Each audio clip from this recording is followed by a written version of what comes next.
Chattanooga Civics is branching out in 2024. After 3 years of focusing solely on the City of Chattanooga, this is the first of what I hope will be many episodes related to our smaller neighboring municipalities and to Hamilton County government, interspersed, of course, with my usual Chattanooga-focused content. I hope you enjoy it. Chattanooga Civics is sponsored by Relax Tax. Getting your taxes done by a real person is way better than using an automated website, but it can be hard to find time to actually meet with an accountant. That's why I'm excited to tell you about a fully virtual tax preparation service called Relax Tax by Sagan Financial Group. Just submit your tax information safely and securely online to be reviewed and processed by one of their tax specialists. No unnecessary appointments, phone calls completely on your schedule. And best of all, listeners of Chattanooga Civics get 10% off Relaxed Tax by Sagan Financial Group. Just go to relaxedtax.com, that's RELAXEDTAX.com, and use coupon code CIVICS in the client intake form. Sagan Financial Group is a local Chattanooga business, and part of the proceeds will go directly to supporting this show. I'll put a link in the show notes, but again, that coupon code is CIVICS for 10% off Relaxed Tax by Sagan Financial Group. I would also like to thank my Patreon sponsors for supporting this show, especially the Marks family and Stephen Culp. And if you're interested in supporting the show, you can find out more at patreon.com/chatcivics.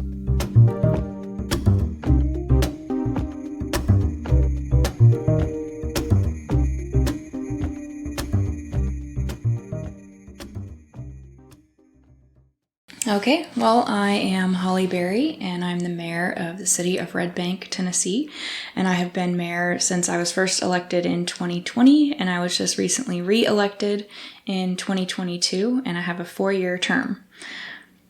Awesome. Well, thank you for joining us. This is kind of our first time on Chattanooga Civics branching out into some of our smaller neighboring municipalities, so I'm excited to learn more about Red Bank, and I want to start with just a few general questions. How many people live in Red Bank? Sure. So our population is right around 12,000. I can paint you a little picture of our city if you'd like. Yeah, that'd be great. Welcome to the beautiful city of Red Bank, Tennessee. Incorporated in 1955.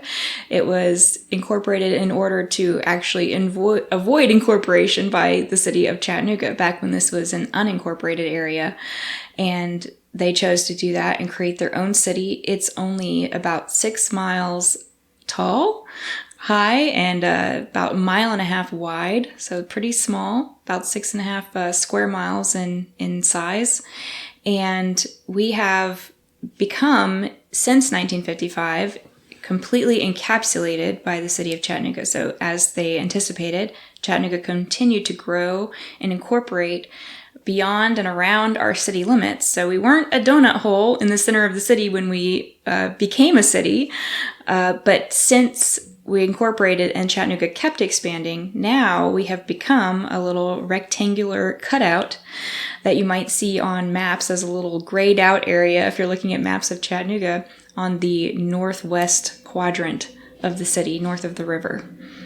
Yeah, it's interesting. So I have an old map showing the annexation history of the city of Chattanooga, and you said Red Bank was incorporated in 1955. Mm-hmm. Okay, so I'll try and post that for everybody listening on social media and kind of show the annexation history of Chattanooga and how it relates to the incorporation of Red Bank. Yeah, the community was known as Red Bank White Oak prior to its incorporation, and still there's a lot of neighborhood names on the southern end of our town called White Oak. So you'll see White Oak Park, White Oak Road, White Oak Baptist Church, things like that. So that neighborhood existed, but when it was incorporated, my understanding was they couldn't fit Red Bank White Oak on the exit sign, and so they had to shorten it. And I think there was already a White Oak elsewhere in Tennessee, and so Red Bank won out in that battle. That's funny. So what sorts of services does the city of Red Bank provide? Red Bank provides its own fire, police, and public works. And within Public Works, we also provide our own stormwater service. So we do not provide utility services. Chattanooga doesn't do most of those either. So we have private Tennessee American Water and Hickson Water Utility Services providing fresh water. We have WWTA, which is Hamilton County, providing sewer service. We have EPB providing power and internet within our boundaries. So, fire and police and public works keeps us pretty busy, though. Mm-hmm. As our city manager likes to say, we have fire, police, and everything else, because public works is such a broad category that covers everything from trash pickup services to road repaving, maintenance of our parks and recreational areas, and the list goes on and on. Mm-hmm. Maintaining our own facilities here, of course, all those things. Great. Well, I want to jump into kind of a civic overview of Red Bank, and we'll start with the city council. How many city councilors do y'all have? So 0. We have 5 commissioners. Commissioners. There you go. It's a pretty fine distinction. Everybody calls their representatives something else: council people, commissioners, aldermen. So in Red Bank, we have a commission, and it's got 5 members. And those members are elected in staggered terms. So we have 4-year terms, but in one election year, 3 of the 5 seats will be on the ballot. That was last year for us. And then another election year, 2 years ago, new year, I'm still getting used to it. So in 2022, we had 3 seats on the ballot. This year in 2024, we'll have 2 seats on the ballot. Mm-hmm. And those are 4-year terms again. So we have, I think the Chattanooga City Council turns over all at once. Yes. That is a little terrifying to me. I like the continuity of knowing that somebody's definitely going to carry over, and not having to have your whole council worry about campaigning at the same time. Like, that takes a lot of mental bandwidth to be able to have a couple of your commissioners be able to actually focus on city business and not campaigning is pretty helpful, in my opinion. Yeah, I can see the benefits of that. Yeah, absolutely. It sounds nice to have that stability. So you said 5 commissioners, 4-year terms, and they're staggered. Yes. And just to provide a comparison for our listeners who are used to thinking about Chattanooga has 9 council representatives. They're elected to 4-year terms, and they're elected all at once. All at once, yeah. So I like our staggered system. I like having just 5, because that means it only takes 3 votes to get anything done. Mm-hmm. And also, as the chair of our meetings, having to make sure that all 5 members get to have their voice heard and express their opinion is a lot easier than 9, or in Hamilton County's case, 11 members to all get to express themselves and have their voices heard. I think it's a good system, especially because we're a much smaller city. So we have a lot less land area to cover, and we can represent our constituents faithfully with a much smaller number of people, and we do. The districts are really strange in Red Bank, and this may be something that could change due to state law, actually.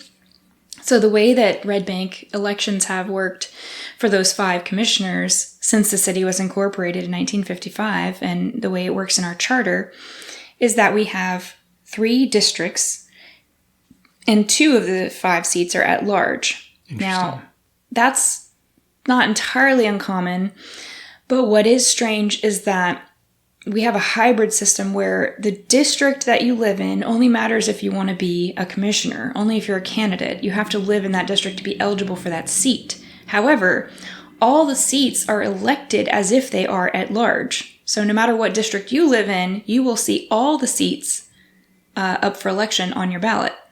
So you will get, if you live in District 2, you will still get to vote for the District 1 and District 3 representatives when the election comes up. And that specific strange hybrid that we have, which we've spent a lot of time thinking about why it would have been set up that way, and the only good reason we can think of is just to prevent one street in the city from taking over the whole city government, for example, and spending all the city's money making their one street really nice and ignoring the rest of the city, because it forces a geographic distribution of the commissioners. That's a theory. I don't know why it was really set up that way, but that hybrid system is actually being potentially outlawed by the state. through state preemption. So there's only, I think, 8 cities in the entire state that have that hybrid system. And one of them is Knoxville. And Knoxville was the one targeted in this recent legislation that basically says you can't do that. You either have to have districts that are elected only by their district, or you can have at-large, one or the other. You can't have this hybrid system. And so we are actually in conversation at multiple levels of state government right now, trying to get a good answer for should we continue. It's not entirely clear whether this legislation would definitely apply to us or not, because there's some legal language in there, nomination, that doesn't quite describe the way we do things. And we're determining whether we can continue doing what we do in accordance with our own charter, or whether we need to change how we do our elections. If we change it, we have to choose, do we go to an all-district system or an all-at-large system? And we're kind of stuck between a rock and a hard place. So it'll be interesting to see how the ballot reads in November 2024. So a couple of questions. First, I want to make sure I completely understand what you're describing here. So you have, I think you said 3 districts and 2 at-large commissioners, but all 5 of those commissioners end up on a single ballot? Yes. And every resident of Red Bank votes on every commissioner? As if the seats were at large, but you can only pull papers to be a candidate for a district. For your district. If you live in a district. So I'm actually there's no mayor on our ballot. That's important to know as well. There's no mayor or vice mayor. There's the titles that you will see on our ballots in past years will be Red Bank Commission District 1, District 2, District 3, Red Bank Commission at large. Those are the only seats that appear on our ballot. No mayor, no vice mayor. And after each election, every 2 years, the new body, the 5 commissioners that were elected, or whoever ended up being the 5 up at the dais after that election, choose from amongst themselves who they want to be mayor and vice mayor for that 2-year term until the next election. So I ran for district. I'm actually Red Bank Red Bank Commissioner District 1 is how I appeared on the ballot, both in 2020 and in 2022. And then after each of those times, we came to be sworn in. I was sworn in first as Red Bank Commission District 1, and then we had a vote, and I was selected to be mayor, and then I was sworn in a second time as mayor. Interesting. And that mayor seat is only, for until the next election. So just because I was reelected as Red Bank Representative District 1 in 2022 did not necessarily mean I would continue to be mayor. But I was selected once again by my peers. The election, your term on the commission is a 4-year term, but the mayor is selected every 2 years by the commission internally. Right. So my Red Bank Commission District 1 term continues until 2026. But at the end of 2024, when we swear in 2 commissioners from this election, we will go through that mayor process again, and I may or may not be selected as mayor again. Interesting. So I want to come back to that and kind of get into what the responsibilities of the mayor are in Red Bank as opposed to how things are done in Chattanooga. Great question. But before I get to that, I want to go back to the election and the state preemption aspect of that. So the state is coming in and saying you either have to be districts or you have to be at large. And does that apply across the board to all of the commissioners, or are they just talking about the ballot itself? If you're running for a district, only people in that district can vote. Well, for that representative. We would have to choose how to restructure our election. So, it becomes a liability issue of if we violate our own charter, that's generally not allowed. But you can violate your charter if it's overruled by state law, and that wouldn't be the first time that's happened. But the state law is not clear on what we're supposed to do instead. So we would have to decide. It's open-ended. So. Yeah, and it's the Hamilton County Election Commission will structure the ballot and put what the city of Red Bank asks to be put on the ballot. So we can tell them, here's what we want it to say, and that's how they'll conduct the election. So that's what we have to decide. Do we want to continue with business as usual and hope that the state law would be ruled not to apply to us, or do we want to choose one of those two systems, districts or at large? And there's, different implications to that. If you don't have to live in a district, then anybody can run against anybody. But if we have districts, would it be better to have 5 districts for 5 commissioners instead of having 2 of them be at large? If we run all at large, we might not want to have seats anymore. We might want to switch to the system that Signal Mountain has, where if there are 2 seats on the ballot, as many candidates can pull papers as they want, and whichever 2 candidates get the most votes get those 2 seats. Mm-hmm. There are no opponents.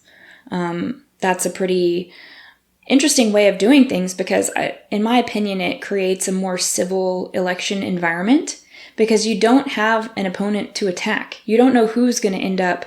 If you got 4 candidates and 2 seats, it's not 2v2. Right? You could end up working with any of those individuals. And so you don't necessarily want to mudsling, say mean things about any of those other 3 candidates because you could end up being colleagues with that person. So you want to, keep things, ideally, keep things civil. And it's kind of a, may the best man win situation instead of this kind of, rat race. Right. That's interesting. So to change the charter, what's the process for that? Would that have to be a referendum? So yes, it requires a referendum to change the charter. We are a home rule city, which is fairly unusual in the state of Tennessee. There's not a lot of home rule cities, which is pretty cool. We do still require a referendum to change charter, but we would not necessarily have to change our charter. We definitely wouldn't have to for this election. Obviously, we can't vote on the charter and conduct an election under the new rules simultaneously. But if we chose to change our election procedure in order to, well, that brings you into an interesting question. Do we have to change our election procedure to come into compliance with state law? We could put a referendum on the ballot to update our charter to comply with state law. But then what if that referendum fails? Yeah. We're already doing it because we have to because the state, preempts local government. So, I'm not entirely sure whether an update to our charter would even be necessary because we are complying to the higher authority. Right. Mm-hmm. Right. So one more question about the elections before we move on to talk about the mayoral position. Are the elections here partisan or nonpartisan? Do you run? Nonpartisan. Thank goodness. It's the last nonpartisan race left in the state is municipal elections because the state just made a school board candidate, which used to be nonpartisan. They just made that partisan in this past election, which I think is one of the worst. They've done a lot of terrible things, but that's one of the worst things that they've done to tear our communities apart because there's nothing partisan about educating our children. Republicans and Democrats alike both want our children to have access to the best public education they can possibly have available to them. And the idea of bringing that into this whole, Fox News rhetoric and national drama is such a disservice to our students. So that's similar to how Chattanooga does it, and personally I've found it very freeing. Yeah, well, when discussing politics, you start to discuss people instead of parties and party platforms and issues. Yeah, so it's absolutely absurd for a municipal election to be partisan because we don't have any control over any of those hot button national issues. The city of Red Bank makes 0 decisions about immigration, about abortion, about income tax, about any of these things that would be in the national limelight and the big, party talking points. We cover, again, fire, police, and public works. Those things are not partisan. We want our community to be safe, and we want our community to run smoothly. We want to be able to get where we're going safely. And, we want to not have potholes on our road. We want to be able to have parks to take our children to play outdoors. Those things don't have anything to do with any of the, big talking points on the talking heads on news channels. We are neighbors, and we should be able to work together as neighbors. And we have more in common than we have apart, especially when it comes to things in our own backyard. This is backyard, fence line, next door neighbor, coffee shop conversations. Right. This is not, big screaming national rallies politics. And we mostly want the same things. So I'm so grateful that for now, I'm going to knock on some wood, our elections continue to be nonpartisan. I want to move on and talk about the mayoral position, and just to provide some background for the listeners. Chattanooga has what's called a strong mayor system, where the mayor is elected as an independent position from council and has a lot of executive authority and is in charge of enacting the legislation that the council passes. And so it's a full-time job. The mayor has a lot of decision-making ability, and I'm wondering how in Red Bank, how is the mayor's position structured? What kind of authority do you have as mayor that you don't as, city commissioner? So you referred to Chattanooga as a strong mayor system. So in contrast, some people refer to the city of Red Bank as a weak mayor system. I prefer council manager form of government. But the fact is true that compared to Mayor Kelly, I am quite weak in terms of authority. Mayor Kelly proposes a budget that the council passes. He proposes legislation. He hires and fires employees. I have zero of those responsibilities or authorities. And frankly, I prefer it that way because Mayor Kelly gets paid a full-time salary and has staff, and I am a glorified volunteer that gets paid $300 a month for my trouble and has no staff. I don't even have an office at City Hall. I come in and borrow somebody else's office, where we are right now in the city recorder's office, if I need to conduct city business in a professional setting. So it's a very different role. Would I love to have a actual salary and benefits and staff? Sometimes. But I love our form of government. So in my opinion, it would be super cool if Chattanooga transitioned to a council manager form of government. And I'll tell you a little bit about why, which we'll also talk about the city manager's position.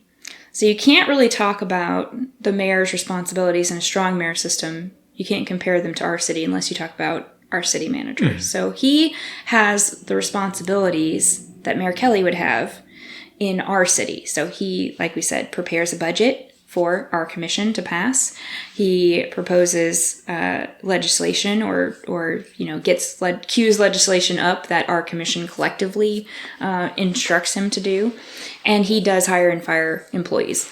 If you are familiar with corporate structure, it's very much like that, in that our city manager is our CEO, and our board of commissioners is like the board of a company.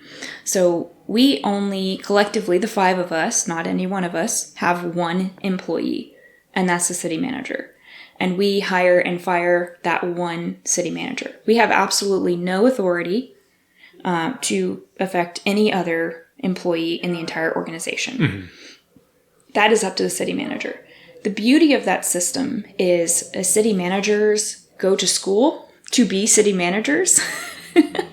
So they have actual education, certification, experience to do exactly what they're doing. I think Mayor Kelly is doing a great job with Chattanooga, but in general, strong mayors are elected as a popularity contest, and it has nothing to do with your actual ability to run a city, to administer a municipality. It has to do with how many votes, how much money you can raise, how many votes you can get, how much support you can get. And those things are not necessarily correlated with competence and experience in running a city. The five of us hiring a city manager. And we use MTAS, a Municipal Technical Advisory Service through UT Knoxville, in order to help us do that even, because we are not even experienced necessarily in hiring and firing employees, right? So we have professional help even for that, which is, by the way, one of the best things that the state of Tennessee does. You should talk to MTAS sometime. They're phenomenal. in doing research for this podcast, I go to the MTAS website all the time. And anybody who really wants to like dive into some of the history of municipal government in Tennessee and, you know, the differences, like what we're discussing here, the difference between a strong mayor and a weak mayor or a home rule city, all of that's on the MTAS website. They're a and huge I use it resource. Yeah. So our local rep is Hannah Rogers, and she's the management consultant for our district. And she is just phenomenal resource. I would not have survived my first year in office without her. But she has seen it all. All of their management consultants are former city managers themselves. So they're very expert, and they have so many resources they can put together. They did put together for us an interview panel to professionally evaluate all of our candidates for city manager when we went through that hiring process in 2021. So anyways, all that to be said, our city manager is a professional who's trained for this job. He serves at the commission's pleasure, which can come with some volatility. Unfortunately, the average tenure for a city manager is only like 3 years, because we have 2-year election cycles, so it can be a volatile position, but it gives the opportunity for a lot more continuity. Because if you hang on to your city manager, like we plan to, like I plan to, at least for my 1/5 vote, they can survive multiple administrations, multiple elections, and carry the thread of the commission goals through multiple different bodies. And do so professionally, as well as insulate the rest of the organization. Because we could hire or fire a city manager, but we can't make that person hire or fire anyone else. The worst we can do is say, if you don't fire this person, we'll fire you. But that's still ultimately their decision. And generally, I think most commissions acting in good faith don't make demands like that on their city manager. They hire a city manager who they can trust to make those decisions for themselves. And that's what we've done. Whereas in a strong mayor system, when the mayor turns over, you could see all of City Hall turn over because of the number of hiring and firing and appointments that the strong mayor has the authority to make. I don't. So I could get replaced by a new, next election. Say 2 new commissioners get elected, and one of them gets to be mayor. One of them is elected mayor. I'm not mayor anymore. I'm just a commissioner. That person has the title of mayor, but they can't come in and dismantle all the things that we've been working for in this city. There's more to it than that. And I think that gives the city, like I said, continuity, consistency, insulation from political whims, and the ability to weather the storms of politics and elections in a much stronger way than a much more volatile strong mayor system. In that city manager role, is there any kind of charter protection or any framework for when the city manager can be hired or fired or replaced, or is it just at the will of the commission to say, make a motion to fire the city manager, and if it gets 3 votes, that's it? So that has happened. Happens with some frequency in small cities across the Hamilton County and elsewhere in our Small Cities Coalition. But the city manager has a contract, and it will have terms that are individualized to the city, and they will have, severance usually. Okay. So even if they get fired, on the spot, which ideally, if you really wanted to fire your city manager, first of all, just for decency, you should give them let them know what your complaints are and give them an opportunity to improve and have it be an open conversation well before any kind of vote takes place. But in past examples that I have seen and heard of, it is possible for one commissioner to make a motion to fire the city manager out of the blue. Ideally, this would, according to the Open Meetings Act, this would need to be agenda'd at least 3 days in advance and notice to the public and be on the agenda for discussion and a vote prior to it being brought up. But it has been brought up in this spot in the past. It would have to get a second. And then if it got 3, in our case, 3 out of 5 votes, the city manager would be fired. They would still get their severance or whatever's in their contract before they would have to go. And then we would have to initiate the process of hiring a new city manager. Not the best way to do things and conduct business, in my opinion, because, again, with the city manager being the CEO of the city and having all the responsibilities of administrating the entire municipality, that's just something you probably don't want to do on the flip of a dime. Right. You probably want to have an interim city manager lined up for carry your city through the hiring process, because the hiring process can take 6 months if you do it right. You want to advertise the position nationally, give time for the applications to come in, then you have to vet those applications. You want to ideally use MTAS to create a rubric to go through those applications and make recommendations for you of who you want to interview. You want to panel interview at least 3 or 4 candidates. You want a professional panel of experienced former city managers to help you with that. If you do it properly, 6 months. So somebody's going to be running your city in the meantime. So yeah, firing your city manager on the spot, not the best move. Right. But it is. So it's possible. It has happened. But that contract, protects the city manager. It protects manager. the city manager, provides severance, so it's not, even if it happens out of the blue, there's still some protection there. Yes. And then also I imagine that contract, correct me if I'm wrong, but I imagine it also protects the city from somebody up and quitting on the spot without providing proper notice. Is there anything to say, like if somebody just said, I'm going to up and leave, I'm done being city manager, would they lose their severance or anything like that? I don't know how that... severance is generally for being fired. Right. Not for voluntary resignation. But that has come up in the past too. But there is some incentive to not do that. Yeah. Yes, ideally.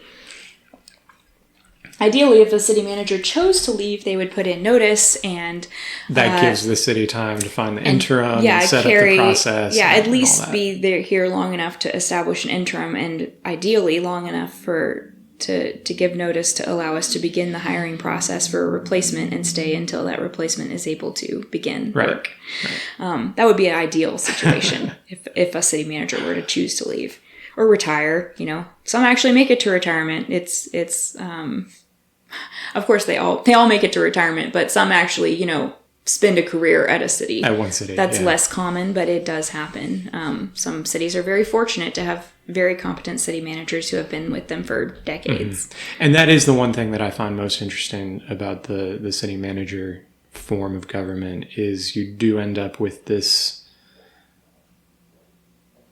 class of people that does have intense professional training in this realm, but also ends up bouncing a lot between various cities and maybe doesn't have the roots that somebody who runs for mayor in a strong mayor system might have in a given place. And that's not to say, I mean, anybody could run for mayor. Somebody who just moved to Chattanooga could run for mayor. So it's not a given. There's no residency requirement. But it's... or length of residency That's requirement. just always something that's been interesting to me about that system.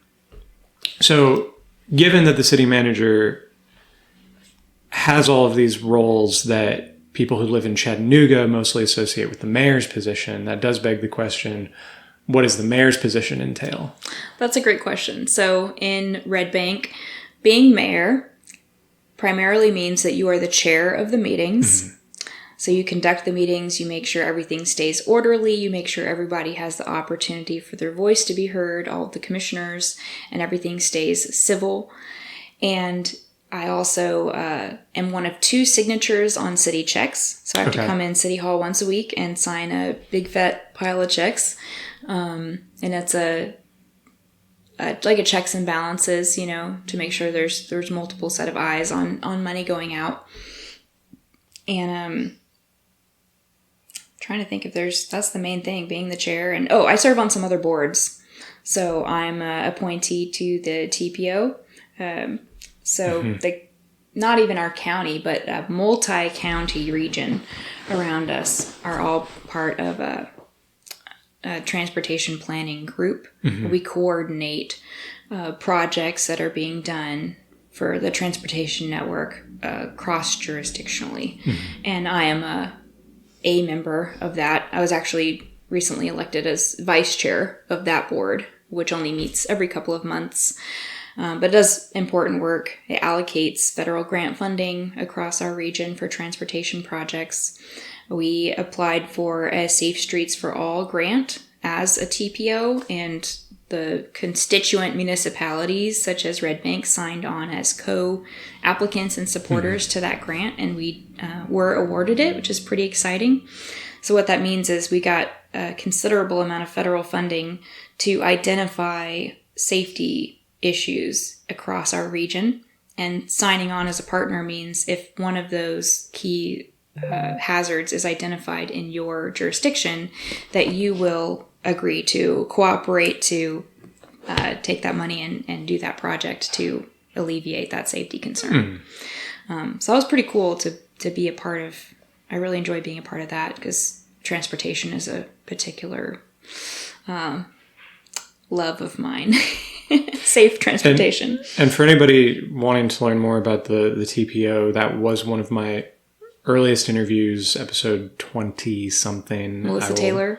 Yes, I sat down with Melissa Taylor, and Caroline Daigle, I think, was also part of that interview, and discussed the TPO and that planning process at length. So if their ears are pricking up and they're interested in transportation, you can go back and listen to that interview. I highly recommend that episode. I've listened to it myself, and I've actually, to my fellow elected officials who were asking me questions about the TPO, I actually referred them to that episode to familiarize them with what they do. So thank you for doing that interview. Thank you. Yeah, that's awesome. I'm glad to hear that. So does your role on that board run with the mayor's position, or is that not kind necessarily of a personal, like Red Bank sends a representative and it doesn't have to be the mayor? It doesn't have to be the mayor. It typically is either the mayor or the city manager in a small city like ours, but it can be a council person or commissioner, and different jurisdictions will send different representatives. I happen to be passionate about that topic, and so I take the default position of mayor as an appointment there. And there's a lot of other mayors there, but there's also Chattanooga City Council people on that board. Like I said, city managers and other individuals who come as appointees representing their respective areas.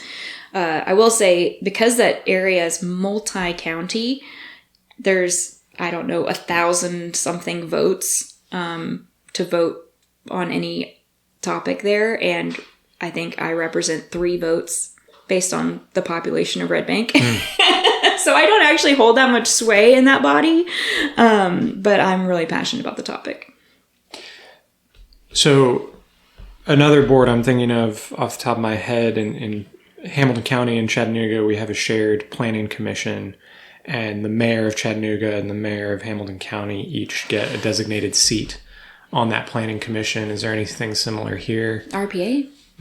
Oh, no, we don't contract with RPA, actually. We contract with another organization called SETD, Southeast Tennessee Development District. So we have no seat and no say at RPA, actually. But we do have a good relationship with Dan Rauter and the RPA in general. And the TPO and the RPA interact quite a bit, obviously. And we're involved with the TPO organization. So does Red Bank have its own planning commission then, or? We do. Okay. Yes. We have an internal planning commission with 5 members that are appointed by the 5 commissioners, and they meet once a month generally, unless they don't have anything on their agenda, then they'll skip a month. They have a work session and then a voting meeting once a month. We also just hired our first in-house planner, Michael Pham. He just started last year, and that's a big time first for the city of Red Bank. We've never had anything like a planner before. City of Collegedale also has their own full-time in-house planner. I think that's the only other small city that does in our area. But they do all have their own planning commissions. Right. But we have Southeast Tennessee Development District serves multiple small cities in our region and a lot of rural areas. And so they have access to a lot of data and mapping that can be more difficult for us to do in-house. So they're kind of like a external resource for us and for our city planner to tap into whenever he needs data. And they sort of play the same role that the regional planning agency plays in Chattanooga and Hamilton County. Yes. Where they're reviewing the cases and they take it to planning commissions. And so on the Red Bank Planning Commission, it's all 5 appointed seats. There's not a seat set aside for either the mayor or the city commission. Well, if you examine our charter, you will find it says that the mayor or his or her appointee may sit on the planning commission. So I have an appointee. Her name's Kate Skonberg, and she works for Hamilton County Schools, and she's phenomenal. But I often sit in on planning commission meetings, not as a voting member, but because whatever comes before the planning commission frequently then filters up to our commission. Right. And so I like to be informed about the issues and what's being said about the matters that I'm going to have to vote on, because they get a lot more into depth in the planning commission meetings. Then once it comes to our commission, then it's already kind of like packaged up and tied with a bow, and it's a up or down, yes or no vote. Yep. And I don't know about all the nuances that went into the package that's being presented. Right. So it's good information to have. But if a mayor comes along, like you like sitting on the TPO because that's something you're passionate and knowledgeable about, if a mayor comes along that likes planning, they could send their representative to the TPO and they could sit on the planning commission. Or they could sit on both. Or they could sit on both. Or they could send representatives to both. Or it's pretty open. Okay. So there are some of these seats that are kind of tied where you either get to sit on the board or you get to appoint somebody to sit on that board. Yes. Okay, cool. So I think that kind of covers kind of the civic overview of how Red Bank works and how y'all operate. And I kind of want to move into some of the issues facing Red Bank. What are some of the key issues that y'all are facing right now? Things that are coming before the city commission and things that the city manager is having to deal with? Well, it's always changing. I think, big picture, what's going to really be an ongoing issue with Red Bank now and in the future is affordable housing. So Red Bank, as most people know, is blowing up and we have housing prices just skyrocketing in our city. I think it's starting to calm down a little bit with the interest rates. But it's still, most houses are out of reach of the average, not only Hamilton County resident, but Red Bank resident. Our median income is like $35,000. I mean, we are not a wealthy community. We are and have been very much a middle class, working class, blue collar community since our inception. And we're starting to see, a 2-bedroom, 1-bath, 850 square foot bungalows going on the market for $250,000. People just can't afford that, especially, you have a family, you need more than 2 bedrooms, you need an office. You're starting to look at $300,000-$400,000 just out of reach for a lot of people. So I think that's going to be something that we're going to have to think long and hard about as a city. When I was campaigning, I would give people the opportunity to say anything that was bothering them about the city. If I knock on a door, I'd say, what's important to you? What's bothering you?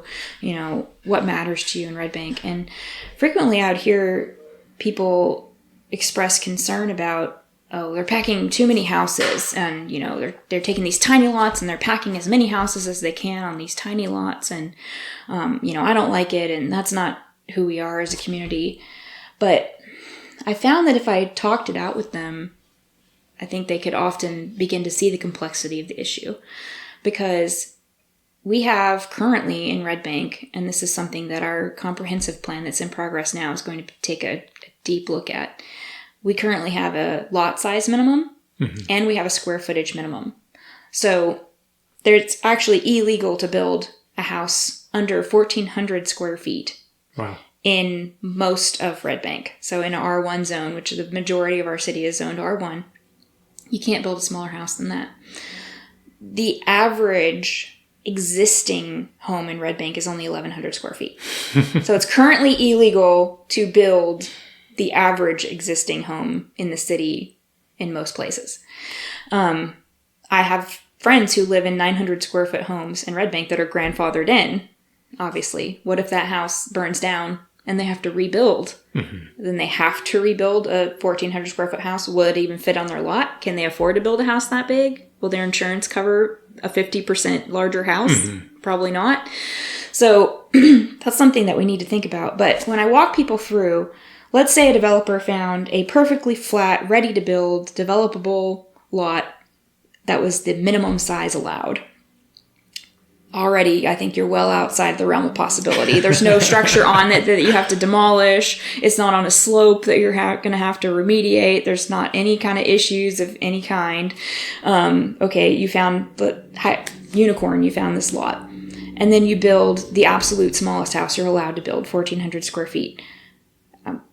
People in Red Bank keep up with housing prices. They know what that house would cost.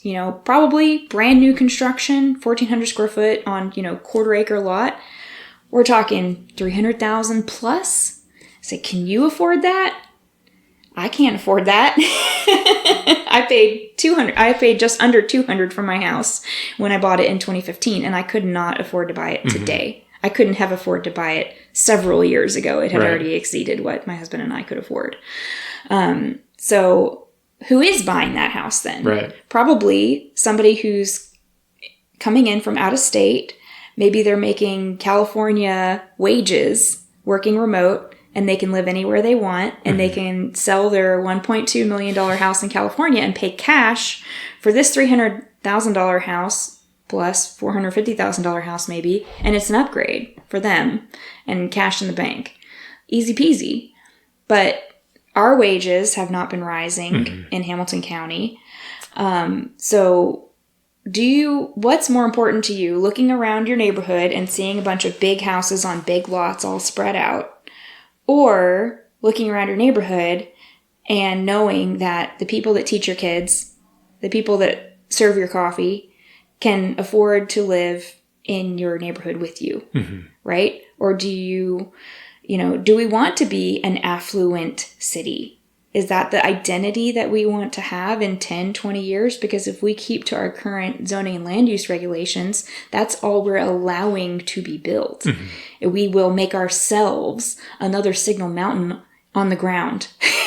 We will just be a low down Signal Mountain if we keep that up. Because the only way to make housing accessible and affordable to regular working class people like us, people that already live here, people that have always lived here, is to make those houses smaller and put them on smaller lots, because land is an inelastic good that unfortunately is seen as an investment and not as shelter, and so it will continue going up until some much bigger forces nationally turn that around, which I'm not crossing my fingers. So what we have control to do within our own community, which is not, outlaw international investment firms from buying up property, which would be great. We don't have the authority to do that here. What we do have the authority to do is to allow individuals and developers to build smaller, more affordable homes for people to be able to live. So that's a big issue, I think, and something we're going to be taking a hard look at for the next couple years. Yeah, it's a big one. It's one that it seems like every city is dealing with right now. Yeah. Yeah. And there's multiple ways to address that. Allowing smaller homes to be built is one. Obviously multifamily housing, everything from duplexes, triplexes, quadplexes to apartments are more efficient, number of dwelling units, number of families per acre type of situation. A lot of people don't want apartments in their neighborhood, and I get it. A lot of Red Bank's charm is its, quaint, small town neighborhood feel, all our beautiful mature trees, and we definitely want to preserve as much of that as we can. But there are ways, I think, to integrate gentle density into the neighborhoods that we have without losing their character. Allowing ADUs is one way, garage apartments, basement apartments, backyard dwelling units, tiny homes, things like that, allow people to, I've got somebody here in Red Bank who's been waiting to be able to pull a permit to put an apartment above their garage so that they can move their elderly mother to be close to them, where she can maintain her independence, but they can keep a close eye on her and have her be close and part of the family. We've got aging parents that we want to bring close. We've got children who are maybe, getting ready to go off to college or start their first jobs, want a little bit more independence. If they can live in the backyard, they can have a little bit of that, save money, and not have to go out and get an apartment or stay cooped up at home for all this time. And also, for somebody, there's a lot of large lots in Red Bank. That's part of the appeal. A lot of those lots have plenty of room for another small dwelling unit, in the backyard. If we allow for that, that can also help with affordability of housing, not only because it allows, if they rent that unit, then that creates a new unit of affordable housing, but it makes their home more affordable because they can offset the cost with the rental income that they're getting from the additional unit. And then all those, you start putting, an extra unit here, an extra unit there. Now all the businesses in that neighborhood have more customers. So then we see our sales tax revenue go up. So it's all positive. And I think that there are ways, it depends on our priorities as a city, as a community. What do people want? Do they want, again, to see country club, suburbia, spread out luxury homes? Or do they want to see, that neighborhood, tight-knit feel preserved? And is our community, the way our houses look, is our community the people that live here? Right. So you mentioned your role in the TPO as well, and so I'm wondering if there's any transportation-related issues that y'all are trying to tackle right now. Oh, yes. So improving our multimodal transportation network is one of our 5 top commission goals for this year, and it's my personal baby, you could say. So each year, for the past 2 years, we've been doing a strategic planning commission retreat, and we go through a SWOT analysis of strengths, weaknesses, opportunities, threats, and all 5 commissioners and the city manager all participate, and we throw everything out there we can possibly think of, and then collectively we narrow it down, and we select 5 goals for the commission, for the city administration to pursue for that coming year. And multimodal transportation is one of those this year. And we also select a champion for each of those goals. So multimodal fell to me to be my goal to just keep an eye on and make sure we're making progress. So I also participated in Complete Streets Champions Institute, which is a national program that they selected, I think, maybe 8 participants from across the nation. And I was the only one from Tennessee selected to learn about complete streets ordinances and projects and their benefits. And we have a great opportunity here in Tennessee because actually Tennessee, TDOT, has been collaborating with Smart Growth America to incentivize complete streets projects on state routes, which is normally working on a state route is a nightmare. A red tape, bureaucratic nightmare to try to get approval to do anything innovative. But in Tennessee, that's not the case because we have this specific program that's being worked on, which is fantastic. So in Red Bank, we are working on a complete streets ordinance right now. So a lot of people might not be familiar with complete streets. So it just means that all users of the street are considered and their safety is considered in the design and execution of any project. So historically, I think most people can appreciate that the occupants, mostly single occupants of individual private vehicles, have been the one and only consideration of almost all transportation projects, not only locally, but in our nation for decades. And that tide is starting to turn, both locally and nationally. So it's finally starting to be recognized that the ability to walk somewhere on your own 2 feet is also American freedom.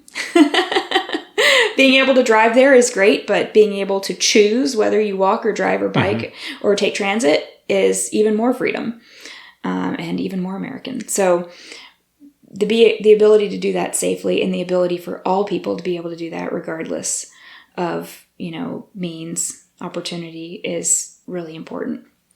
So ADA accessibility, ramps, obviously sidewalks, crosswalks, pedestrian infrastructure, bike lanes, bike infrastructure, bus lanes, bus routes. All of those things are crucial to making sure that, again, all users are being considered and their safety and their ease and convenience of using the transportation network that we collectively pay for as taxpayers. That we're all able to use it. And not just people that can afford to and are able to and want to drive a single occupant vehicle. And I think a lot of, unfortunately, that's sometimes seen as an attack on vehicle drivers, but actually complete streets are safer for drivers too. It reduces collision points. It might reduce your speeds, but speed and safety are incompatible. There are places that you can go fast safely, the interstate highway. And that's where pedestrians and cyclists are specifically prohibited from being, and that maximizes your safety as a driver. But if you want to be on city streets, then it's safer for everyone, including drivers, to go slower and to be aware of your surroundings. And that's what we're working for in the city of Red Bank. Interestingly, slower speeds and increased pedestrian traffic, both slower speeds of vehicles and increased pedestrian and bike traffic, are all good for business. So if your car's going slower, you're more likely to notice the businesses on the side of the road. You're more likely to stop and pull over and go somewhere if you are going 25 miles an hour than 50. And by the time you saw it, you've already passed it. Right. You're not going to turn around and try to make a U-turn on a 50 mile per hour road, right? But if you're going 25 miles per hour, even if you miss the sign, it's easier for you to turn around and go back if you want to. So it's good all around. And I'm really excited about the improvements happening on Fraser Avenue. I'm really sad that it took 2 fatalities to spur action on that topic. Yeah. But I'm glad that action is finally being taken. And I am optimistic that, the businesses on Fraser are going to benefit from additional, having it feel safer, be safer to walk and exist on that street as a pedestrian and not in a vehicle. And interesting, Fraser turns into Cherokee, which turns into Dayton Boulevard. So, we have city limits, but most people don't know where they are. Right. Yeah. It's a little sign. Tiny little sign. Tiny on the edge little of the road. green sign when you come through the tunnel. Most people don't really know. Even people that live in Red Bank don't necessarily know where the boundary is. It's all part of our community. And, I and other Red Bank residents all, of course, spend time and go to Fraser Avenue regularly. So the safety improvements there benefit our community too. And we can hopefully continue them on up the line through Dayton Boulevard. We want to complete our sidewalk network. That's one of our top priorities right now. Right now, Red Bank has some sidewalks. Most of Dayton Boulevard has a sidewalk on one side or the other. So what we want to do is get sidewalks on both sides of Dayton Boulevard, the entire length of Dayton Boulevard. So right now there's only one segment of sidewalk north of Browntown Road. A new subdivision came in, And they agreed to put a sidewalk in front of their subdivision, complete with street trees and pedestrian scale lighting. It's really beautiful. And it goes right in front of their neighborhood and dead ends on both sides. So our task as a city now is to connect to that beautiful sidewalk that they've made. And we have a repaving and restriping project slated for Browntown to Gad Road that's going to take it from... that's a really strange segment of Dayton Boulevard because it starts off as 5 lanes, so 2 lanes each direction and a turn lane in the middle. And then right where you need that turn lane most, right before you turn into our city recycling center, it disappears. And you have to sit in a lane of traffic in 4 lanes, 2 lanes going each way to try to make a left turn into that recycling center, unfortunately. And then you continue up. And then if you want to turn into that new neighborhood I mentioned, no turn lane there either. So there's a real need for... from a safety perspective for a turn lane, there's frequently near miss accidents on that area because of the lack of a turn lane. And then when you get up to Gad Road, which is our northern city limit, it goes down to 2 lanes anyways. So there's really no need for the extra volume because if you're actually traveling north, you're going to have to go down to 2 lanes anyhow. So we are restriping that segment to be 3 lanes the entire way to the city limit. And so there will be a turn lane now where the recycle center and the new neighborhood are for safety. That will also give enough right-of-way. The reason there hasn't been a sidewalk there in the past is because the city hasn't had the right-of-way needed beside the road to do it.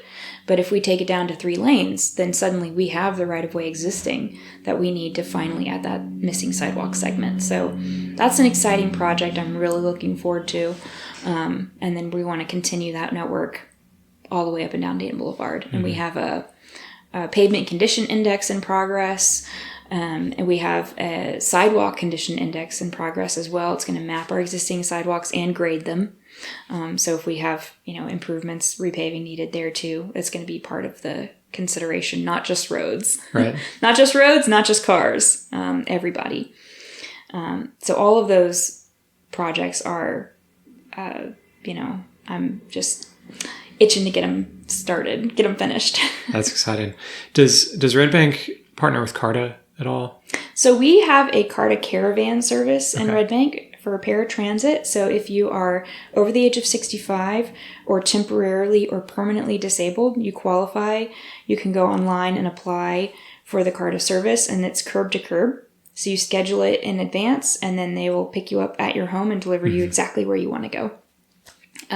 We have been in conversations with CARTA about the potential of either microtransit and or fixed route on Dayton Boulevard. We really have an ideal layout for it. And in fact, Red Bank had its own bus service until the 70s, I want to say. And then from the 70s to the 90s, we had a contract with CARTA with a fixed route on Dayton Boulevard. And a lot of people used that. And people still live here who remember having it, whose elderly parents would use it to get to doctor's appointments. And now that's been gone since the 90s. The contract was terminated, citing budgetary concerns, and has not been taken back up since. So yeah, recently we've been in conversation with CARTA about what that would look like, what that would cost. Obviously, we would need some infrastructure to support that, so we don't have any bus stops on Dayton Boulevard, obviously, or shelters. That would need to be added if we were to add a fixed route, ideally. To be fair, there's not many shelters or fixed bus stops in Chattanooga. But if we're going to get into the business of public transit, we're going to do it right. We're going to do it right in Red Bank. So bus lanes, bus pullouts, for the stops. That's all something that would need to be integrated into our comprehensive plan. And, I'm not sure what the timeline would look for that, but we're definitely considering it because we have, we're becoming an urbanized area. There's some concern that maybe we don't currently have the density to support a fixed route in the city of Red Bank, but we've got a 200 plus unit apartment complex being built in the next year or two on Dayton Boulevard. We've been talking about affordable housing and gentle density and all the possibilities that we have across the city. I think, like it or not, Red Bank as our city manager says, it's closer to the cool parts of Chattanooga than most of Chattanooga. Mm-hmm. We've got a catbird seat here. We've got a fantastic location, close to everything, convenient, and people want to live here.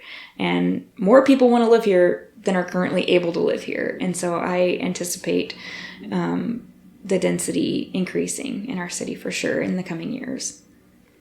So I want to lead into this one last question, and we've already touched on a couple issues, conversations with CARTA that are ongoing. You've touched on how Fraser Avenue connects all the way through to Dayton Boulevard, and it's all, the name changes and the city limits change, but it's all one street. But I'm wondering how else the city of Red Bank interacts with the city of Chattanooga and what that relationship is like. How do the two cities work together and support one another? And if there's any points where there's tension there too, how does that relationship look? Sure. Well, like I said, when our city was incorporated, it was probably a move to avoid incorporation mm-hmm. by Chattanooga. So there was, in the past, I think, a desire to differentiate ourselves from Chattanooga. And I think that's still there. We have our own identity. A lot of people still think that Red Bank is a neighborhood of Chattanooga, the way St. Elmo or Highland Park mm-hmm. or Brainerd or any of those are neighborhoods of Chattanooga. We're not. We are our own municipality with our own taxes and our own government and our own services. And I think we do a pretty excellent job, especially considering even after the recent tax increase that a lot of people raised a big hullabaloo about, we are still considerably lower tax rate than the surrounding city of Chattanooga, but we offer comparable services, in some cases even better services in a lot of departments. So we are efficient, we are nimble, but Chattanooga is a great partner, and I think there's been a missed opportunity in the past to collaborate more with Chattanooga. I was just on the phone with Jenny Hill recently, mm-hmm. who's Chattanooga City Council member whose district borders Red Bank on multiple sides, about Fraser Avenue and how we can make Fraser, Cherokee, Dayton safer for both of our constituents, and how we can work together on those things. Same with Ashland Terrace, actually, which is where Red Bank has the most traffic crashes. Mm-hmm. Vehicle crashes happen on Ashland Terrace, which goes just a few hundred feet and then goes into her district in Chattanooga. Right. So we have lots of chances, opportunities to collaborate with them on transportation especially, but also on other things. I've got a good relationship with Mayor Kelly. He's been fantastic since he was elected to always be welcoming and inclusive of Red Bank, his little donut hole in the center mm-hmm. of Chattanooga. And any chance that we get to collaborate with them on parks initiatives, transportation initiatives, any of those things, we're going to take it. We also get to draw, they're a way bigger city than us. They have way more resources, way more staff. For example, Chattanooga has a city forester. Mm-hmm. We do not. Red Bank has under 100 employees. Oh, wow. We do not have a big staff. We certainly do not have, a big enough city to justify having a forester. But Chattanooga does, and I'm so glad they do. And we have gotten to talk to their forester on a regular basis to give us advice on our native plants ordinance and our new screening updates that we've implemented recently. We're looking at revisions to our street trees, maybe even a tree ordinance or a tree board in the future. And having access to our neighbor's forester, who's always happy to talk to us, has been such an incredible resource. So that's just one example of many of, the resources that Chattanooga has that they're happy to share with us, that we benefit from greatly. And I'm hoping that Red Bank can benefit the city of Chattanooga too. We are actually an exporter of fire services to the city of Chattanooga. So because we're that donut hole, and we have 2 fire stations to cover our 6.5 square miles, our northern fire station, which is just a mile maybe or less from our northern city limit, is actually closer to many parts of that section of Chattanooga than the nearest Chattanooga fire station. Mm-hmm. And so we will often be the first on scene for any fires that break out in that part of Chattanooga, and we'll support them until the Chattanooga fire shows up. Vice versa, we don't own a ladder truck, but Chattanooga does. Right. And so if we have ever a fire in need of specialty equipment like that, the Chattanooga Mutual Aid can respond and bring a ladder truck for us to use. Right. So generally they win out on the fire equation, but we both benefit from having that mutual aid agreement. And there are mutual aid agreements across the county for, multiple different departments and areas. So that's something that's, one of the many ways that we benefit from having such a great neighbor 360 degrees around us. We're also hoping, again, because our city is smaller, more nimble, we only need 3 votes to do anything. I'm hoping that certain things that we do, like our Complete Streets Ordinance, like our Native Plants Ordinance, I'm hoping that Chattanooga will see those programs as pilots. And we also recently passed a Steep Slopes Ordinance that's a little bit more restrictive than Chattanooga's. Theirs starts at 33%, ours starts at 25%.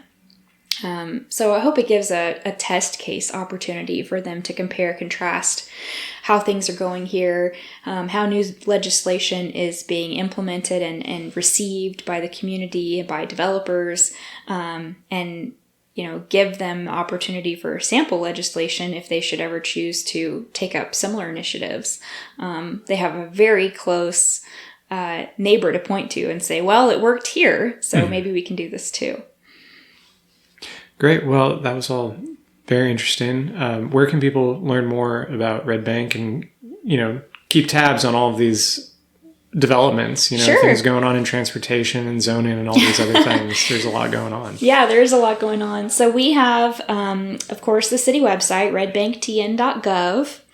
And you can keep up with things there. We have a city Facebook page, Twitter, Instagram account, all worth following. We have our meetings on the 1st and 3rd Tuesday of every month. So our next meeting is Tuesday, January 16th. In those meetings, we have a work session that starts at 5 p.m. That's discussion only. Although that's a lot of where the juicy, talk happens. And then at 6 o'clock is our voting meeting. And there is public comment available at both of those meetings. All those meetings are live streamed on the city's YouTube channel and recorded, so you can go back and watch them after the fact. I have myself and our vice mayor have our own social media accounts as well, Facebook, Instagram. So lots of different ways for you to keep up with the city. The city also has an email newsletter, which is pretty great. You can go on the city website and sign up for that. And it goes out once a month. It's not overwhelming, and it has a nice information and tidbits about what's going on in the city, upcoming meetings, things like that. So that's a really great way to keep up with it. If there are Red Bank residents listening, or even people who visit Red Bank frequently, work here, play here, please keep an eye out. We have when do you think this episode might air? Hopefully this weekend. This weekend. Okay. So January 16th is the last day to respond to our Parks and Recreation public input survey. So if you're hearing this, you're interested in that kind of thing, please give us feedback about what you think the needs are for parks in Red Bank, where we need new parks, what kind of facilities that we're lacking. Do we need a skate park? Do we need a new pool? Do we need a, disc golf course? Please tell us what you think we need. Do we need some maybe obstacles at the dog park? The dog park and the pickleball courts are our most popular recreational facilities currently, but we've got more in the works, but that's what this survey is for, is to tell us what do people want to see next. We have some land available to develop. And then in addition to that, keep your eyes peeled for more public input surveys for our comprehensive plan, which will cover all aspects of including transportation. And we also have a small area plan that we're working on for the former Red Bank Middle School site, which we haven't talked about yet today, but it's probably the hot topic, has been since 2020. It was slated, there was an RFP put out for private developers to purchased that publicly owned 12 acres right on Dayton Boulevard in our central business district. And we got 3 proposals. This was before my time. And they were all more or less glorified single-family home subdivisions, and some with more or less commercial or green space components added. And overwhelmingly, we heard that's not what people wanted to see there. So that is still undeveloped. It's still in public ownership. What do you want to see there? Do you want to see all 12 acres be a park? Do you want to see a mix of commercial uses and green space? What kind of, if it's going to be a park, what kind of amenities do you want to see there? Walking trails, an amphitheater, a food truck park, a dog park. What do you want to see happen? And if you want any part of it to be commercial, what kind of businesses would you want to see there? We want to know, and we're going to be using that feedback to create an RFP, a community-driven RFP for that property that will be vetted multiple times before it goes out for proposals. And we'll see what happens. But that has been top of people's mind, what to do with that. And if you're not familiar, if you're driving down Dayton Boulevard, you will see a big open field with some steps, some concrete steps in the ground that go up to nowhere. That's what we're talking about, just south of Morrison Springs Road on Dayton Boulevard on the west side. So give it some thought and please let us know, because we are going to be taking that feedback very soon. Awesome. Well, thank you so much for your time, and thank you for explaining your wonderful city. Well, thank you, Nathan of Chattanooga Civics, for coming to our little pocket of Red Bank and learning more about us. We appreciate your time. I hope you've enjoyed this episode of Chattanooga Civics. Our music was written and recorded by Kevin MacLeod. Find more civic resources at ChattanoogaCivics.com. Chattanooga Civics is a member of the Podnooga Network. To find more great podcasts from local creators, find Podnooga on Facebook and Instagram or on the web at podnooganetwork.com. Thanks for listening.